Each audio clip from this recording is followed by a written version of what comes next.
சூலூர் மாவட்டம் மீஞ்சூர் அடுத்த காட்டுப்பள்ளி இயங்கி வரும் எல்என்டி கப்பல் கட்டும் நிறுவனத்தில் ஒப்பந்த தொழிலாளராக உத்தரப்பிரதேசத்தை சேர்ந்த அமரேஷ் பிரசாத் என்பவர் வேலை பார்த்து வருகிறார். நேற்று இரவு அங்குள்ள வட மாநில தொழிலாளர்கள் தங்கும் குடியிருப்பு வீட்டின் மாடியில் ஏறும்போது தவறி விழுந்து உயிரிழந்ததாக கூறப்படுகிறது. சடலத்தை மீட்ட காட்டூர் காவல்துறையினர் உடற்கூறு ஆய்வுக்காக சென்னை அரசு ஸ்டான்லி மருத்துவமனைக்கு அனுப்பி வைத்து விசாரணை நடத்தி வருகின்றனர். நள்ளிரவில் அங்கு விசாரணைக்கு வந்த காவல்துறையினர் மீது கற்களை வீசி வடமாநில தொழிலாளர்கள் ரகலில் ஈடுபட்டுள்ளனர்.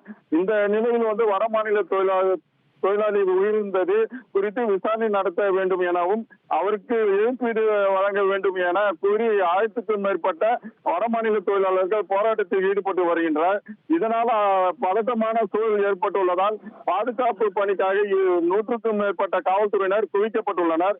காட்டுப்பள்ளி சாலையில் மறியல் போராட்டத்தில் ஈடுபட்டவர்களிடம் அதிகாரிகள் பேச்சுவார்த்தை நடத்தி வருகின்றனர். இதனால் அப்பகுதியில் பெரும் பரபரப்பை ஏற்படுத்தி வருகிறது.